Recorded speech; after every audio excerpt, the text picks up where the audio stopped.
you could hear a pin drop.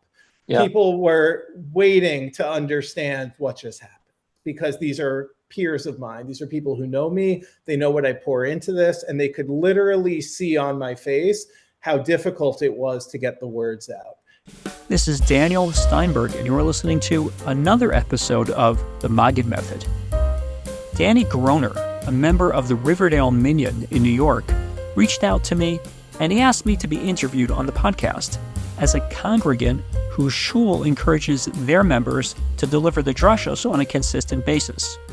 I had first heard about this idea from Rabbi Benji Samuels in Newton, Massachusetts, whose shul does a similar thing. The ethos of the shul was always one of multivocality, that Ezu Chacham Halomed Mikol Adam, and if you really believe that, then put that into practice. And so our shul, from its very beginning, 1995, had a round robin of members who would give Divrei Torah. And even to this day, even with me as a full-time rabbi, I mean, don't worry, I always get my words in edgewise, but I speak approximately twice a month in terms of the main Devar Torah slot. And we have men and women who speak after tefillah and deliver Divrei Torah. And it is so beautiful because, like I said, we celebrate multivocality. People work really hard on their Divrei Torah. In fact, that really throws down the gauntlet to me as the rabbi, because, I have so much to do, and I put a certain amount of time into, preparing my thoughts for Shabbat. But people will work sometimes months on a Devar Torah that they deliver. So there's a pretty high caliber of Divrei Torah in our shul. Rabbi Samuels wrote a phenomenal essay called Anatomy of a Devar Torah, and I'll link to it in the show notes. It's a framework to empower congregants and lay leaders to craft and deliver their Torah messages in a way that the Kehillah can appreciate and understand it. One of the things that we wanted to avoid was intimidating newcomers to our shul, or even veterans who have yet had the opportunity or the interest in giving a Devar Torah, to be inspired to give a Devar Torah and to realize that not only do we live by the maxim of who is wise, one who learns from every person, and we have to put that into application by actually trying to learn from every person. And we also live by the maxim of Aseh lecha rab, make for yourself a teacher. Everyone has something to teach everyone else. And so we want to celebrate that. And there are people who sometimes are intimidated, sometimes are afraid.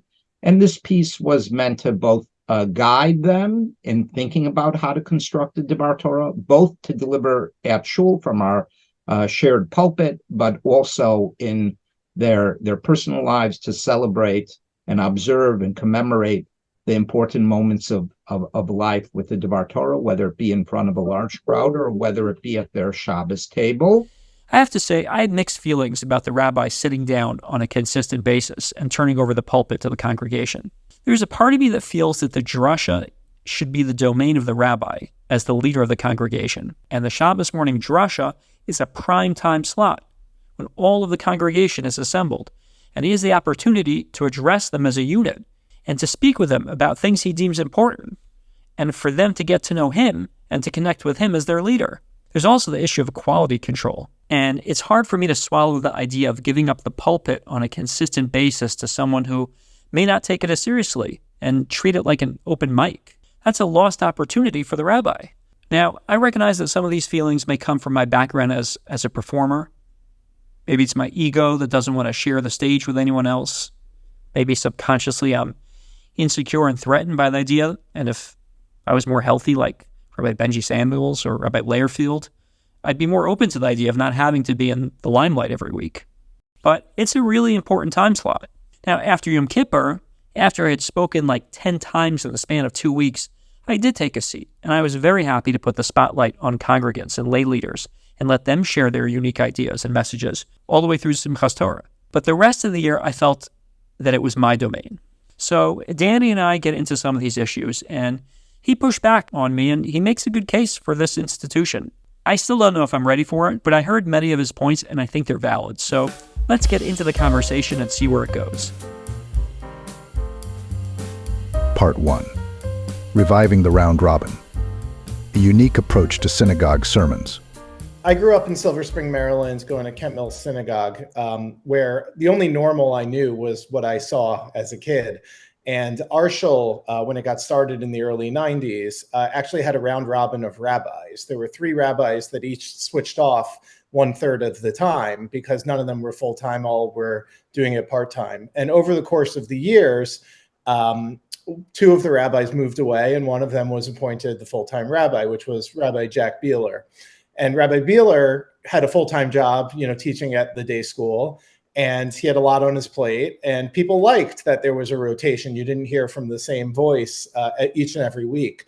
So even after Rabbi Beeler was appointed, they kept the round robin, but instead of bringing in outside rabbis to rotate in, they rotated in congregants. And what was wonderful about that program, aside from just the variety that you got to hear, is that they allowed both men and women, teenagers, anybody that signed up and took the onus seriously to ascend and deliver a drasha.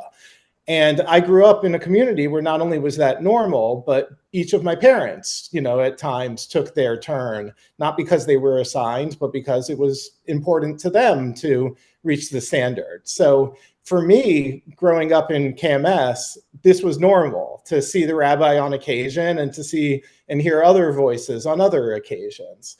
And after I grew up and I moved away, I thought I'd never see that again. Not because, I was looking for it specifically, but particularly I wasn't looking for it in particular.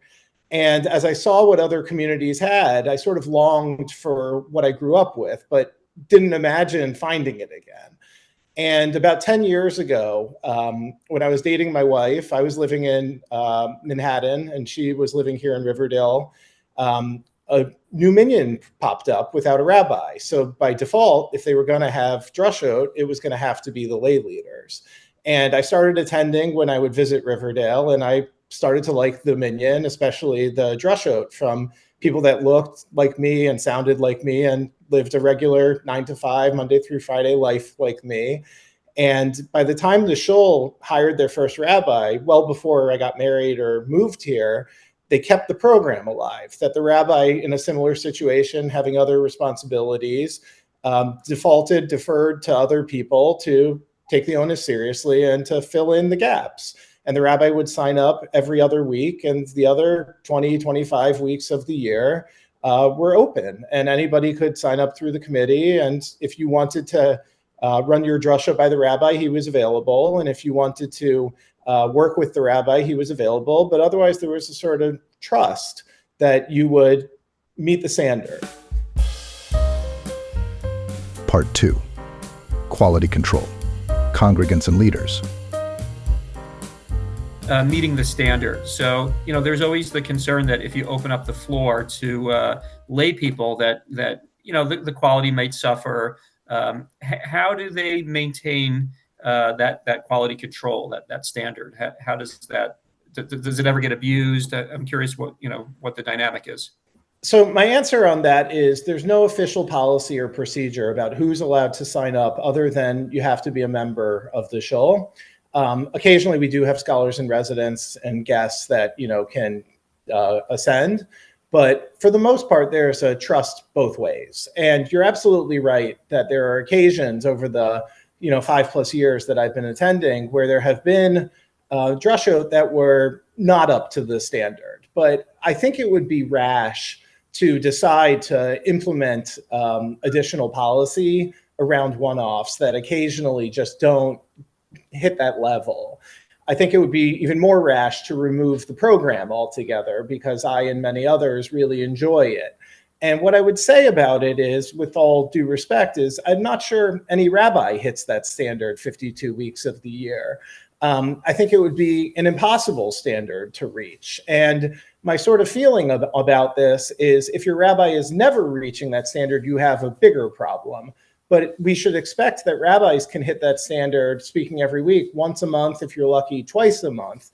But sometimes I've been in shuls, my own or other shuls, where I feel walking away from the drasha, oh yeah, I've heard that one before, whether from him or from somebody else. And I'm not holding it against him. It's just that it's very, very difficult to write at such a pristine level to deliver something that could be, not life-changing, but certainly mood-changing or idea-shifting. And I do believe that the drasha during or after davening is intended for that. It's not intended for, this week's parsha has a Rashi, and then to talk for 8 minutes about, going bowling, right? The intent is for you to really think about the parsha differently than when you walked into that room. So the way that I would answer this question in a roundabout way is we don't design this program to be a traditional drasha. What it's designed to be, and what I've been assigned to think of it as, is a text study.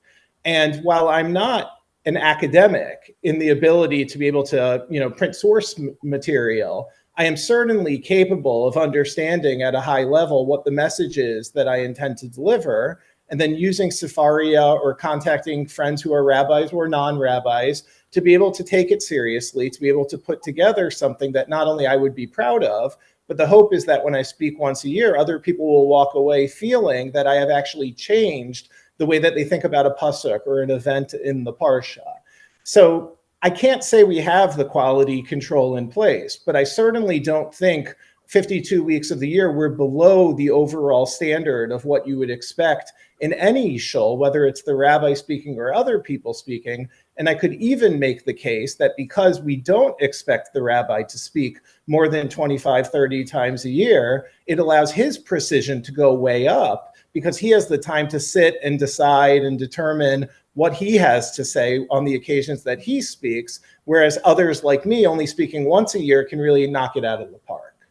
Right. Yeah, it's interesting you say that. There was a Rabbi Sinensky. I don't know if you know who he is. That's Sinensky. Yes. Yeah. So he told me that when Rabbi Dr. Norman Lamb, when he transitioned to the Jewish Center, where he kind of shared the pulpit with Rabbi Young, so then he didn't speak every week. He spoke every other week, and his sermons improved when he had that 2 weeks lag time between sermons in order to be able to prepare. So yeah, there's something to be said for that. Part 3. Fostering emotional and spiritual connections through the sermon.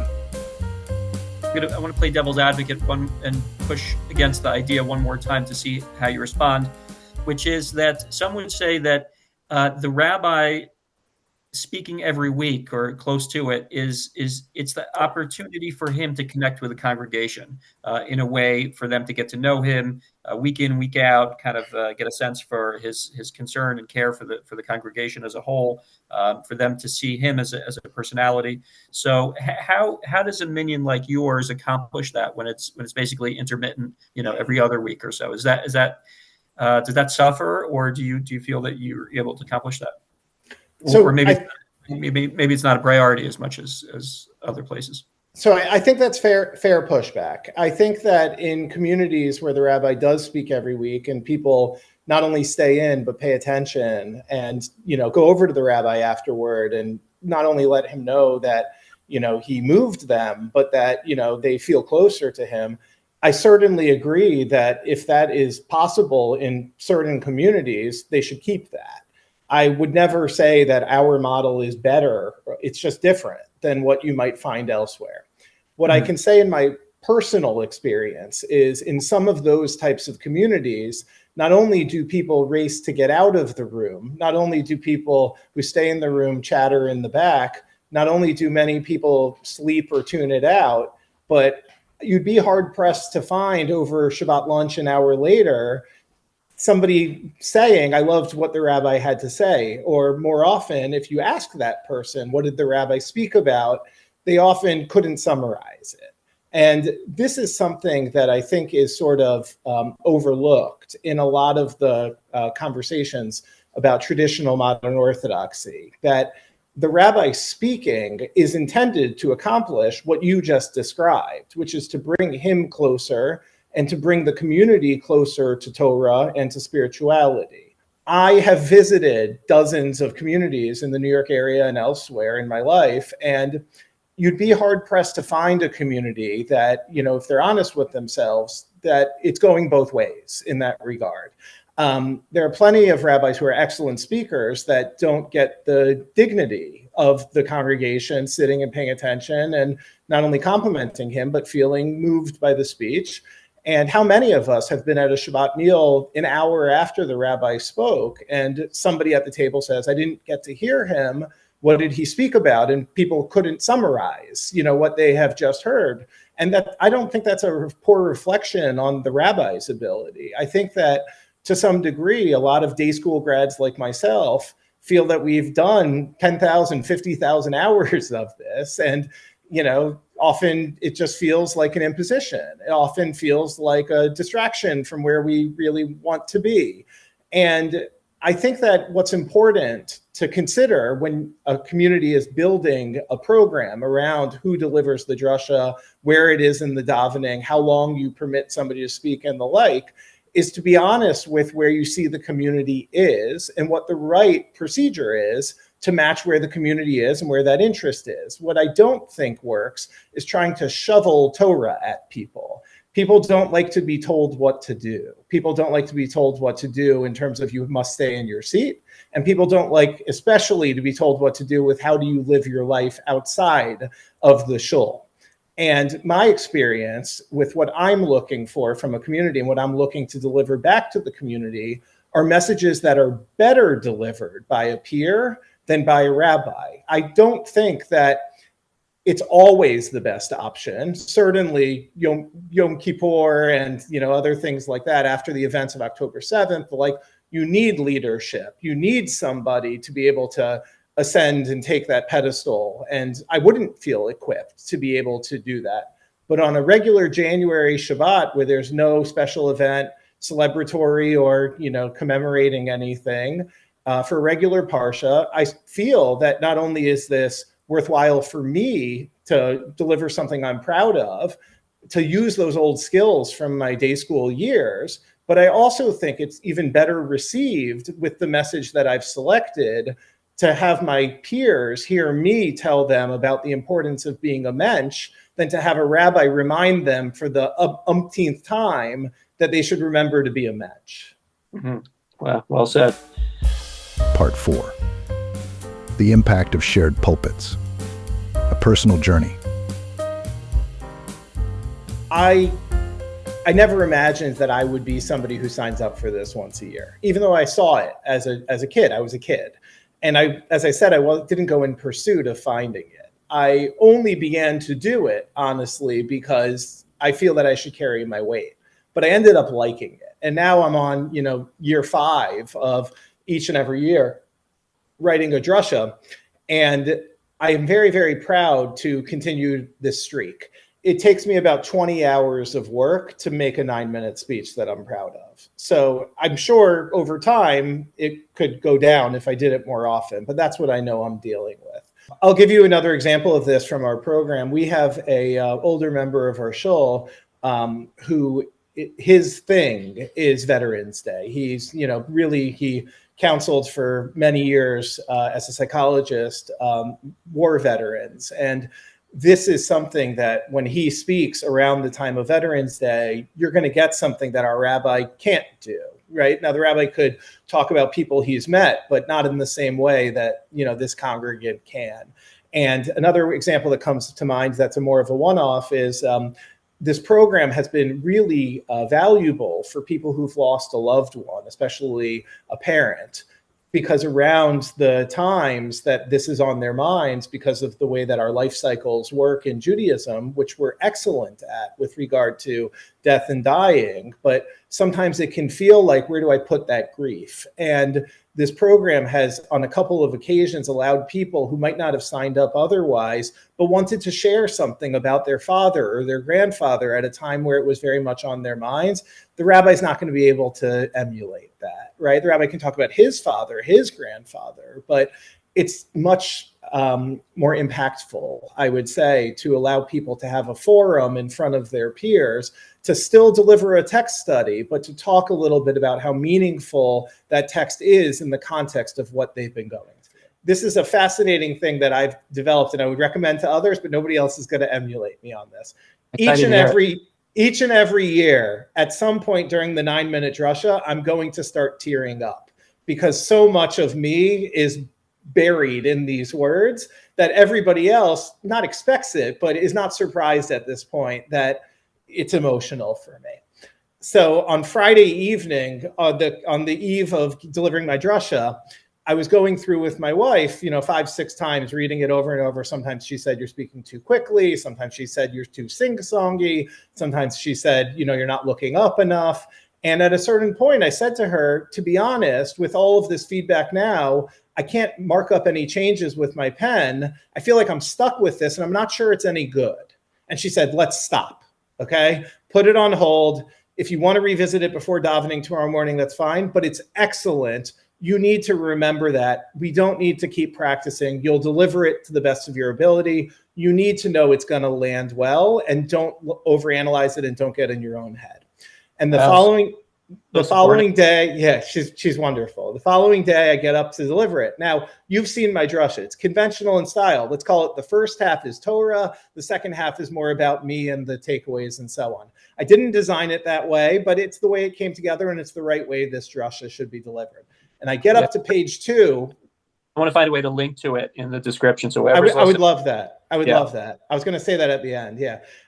And I get up to page 2 and I'm talking about Sforno and my eyes start to water. Okay. Now, can you imagine from the audience? It's like he hasn't even gotten to the Danny parts yet, right? Like he's still so moved by a Sforno. And the answer is, in that moment, I was very aware of what was happening. Is I knew what was on the next page, but I hadn't gotten to the next page yet. But what I'll say to answer your question is all of the other conventional wisdom about public speaking goes out the window if you start crying, because the story becomes the vulnerability, what they see standing there on the stage. You could hear a pin drop. Yeah. People were waiting to understand what just happened, because these are peers of mine. These are people who know me. They know what I pour into this, and they could literally see on my face how difficult it was to get the words out.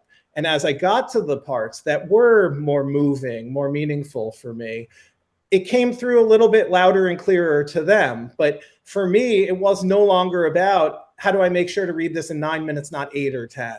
How many times do I have to look up from the page?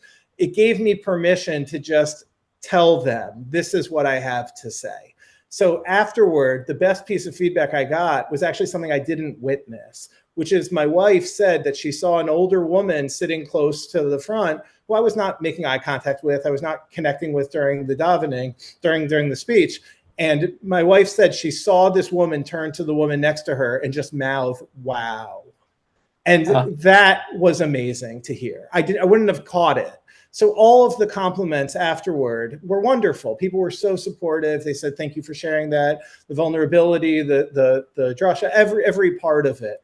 But to know that my wife caught one woman say to her friend, wow, it came through despite the fact that I violated all of the conventional norms of what you're supposed to do when you deliver a speech. And that's my recommendation, is write something that is so personal to you that you start tearing up and then you don't have to worry about it. Yeah, that's amazing. That's beautiful. And the unfortunate thing is that we'll link to the drasha, but no one will ever be able to capture that magic that happened during that, on that Shabbos morning, January 24th or whatever it was. But that's it. That's what it is. If you're in the room, you get the magic, and if you're not, you'll just have to read it. And it's like the difference between, someone said, it's the difference between reading a menu and eating the food. But I think this is a very good summary of what we talked about just a few minutes ago, which is the onus on the rabbi is not necessarily to be able to synthesize all of the Torah in 5 minutes or less, right? It's to be able to say something that people in the room walk away feeling like, I'm so glad I heard that. And there should be a difference between listening to a podcast or having somebody relay it to you or physically being in the room. And I think that all public speakers, rabbis, congregants, anybody else should think about, the power of standing there in front of other people and what they hope to walk away with. And it's not just stand up there and read a speech that you've already written and posted on Times of Israel. It's a matter of figuring out how to adapt to the medium to be able to give something more than if somebody were to just read it on Times of Israel. Thank you so much, Danny. This was fantastic. I really appreciate that you went for my loony idea of interviewing me. So thank you. Right. It's unlike any of the interviews I've done before, and I hope to do more of the like. You've been listening to The Maggid Method, and I'm Daniel Steinberg. There's a secret that great public speakers know.